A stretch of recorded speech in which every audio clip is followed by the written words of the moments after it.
Hi. Sorry if I haven't focused on a particular audience for this lecture. I hadn't thought to ask the question until I sat down and finished this from my narrative draft. My subject is to outline the changes that have led to the expansion of presidential powers, specifically the role of commander-in-chief. George Washington once said, "The Constitution vests the powers of declaring war with Congress. Therefore, no offensive expedition of importance can be undertaken until after they shall have deliberated upon the subject and authorized such a measure." According to Shea, Green, and Smith, the founding fathers had George Washington in mind as executive of when they wrote the Constitution. At the time, America was afraid of returning to a monarchy and really didn't have the stomach for an executive leader. It was really the popularity of Washington that allowed an executive branch to be accepted into the Constitution.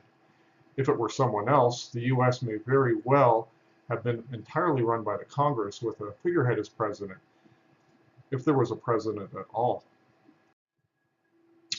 Fast forward 80 years to another great president who said, in reference to the founding fathers and the recognition of war, to be the most oppressive of all kingly oppressions, and they resolve so to frame the Constitution that no one man shall hold the power of bringing this oppression upon us. This man was Abraham Lincoln. Although we know Lincoln took latitudes in presidential power, such as ordering up the militia in the Battle of Fort Sumner, when it came to war, he felt the power to declare war was in the hands of a few. In fact, as late as 1941, another great president, FDR, Roosevelt, stood in front of Congress and requested a declaration of war. This speech, a date that will live in infamy, is on YouTube. So if you've never seen it, you owe it to yourself to watch it, if nothing else, to show how a president should conduct himself and how government should work. And contrast this to what you see today. Since then, presidential powers to declare war have been a gray area. Nixon circumvented the congressional power by sending troops into Vietnam as a police action.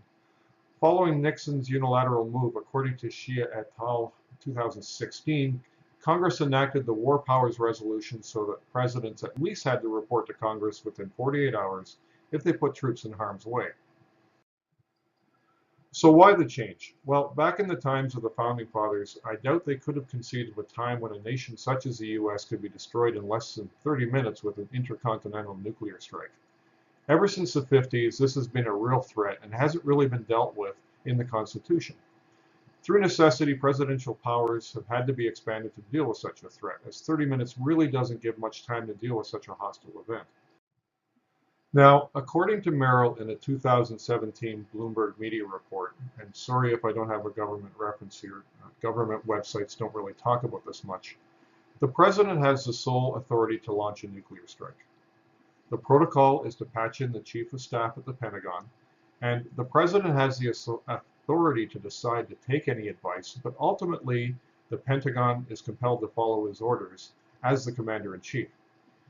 In the case of launch from the US, it only takes a minority of two of the five officers that are given the code to launch the missiles, so mutiny is very unlikely. The intent of this order was as a defensive measure. But what if the current president decides, for example, that he wants to launch a preemptive strike, such as the example of North Korea? What is stopping him? Realistically, there's nothing. The Constitution gives the president a broad array of powers that have changed over time. So even though the War Powers Resolution requires that the president tell Congress of any action he has taken, how do you resolve vaporizing millions of people without warning? Article 4 of the 25th Amendment of the Constitution allows for the Vice President, together with a majority of cabinet heads of Congress, to declare the president disabled and unfit to execute the duties of his office. Then the VP would have to submit a written declaration to the Speaker of the House and the President of the Senate explaining why the President was unable to fulfill his duties. If approved, the Vice President would then take over. But they have about 15 minutes before missiles are airborne. Once they're in the air, they can't be recalled. Theodore Roosevelt, another great president, once said, "Speak softly and carry a big stick." In this case, since the concept of speaking softly has seemed to not be present in this current administration, I hope for all our sakes there's enough emotional intelligence left to just carry the stick. Thank you for listening.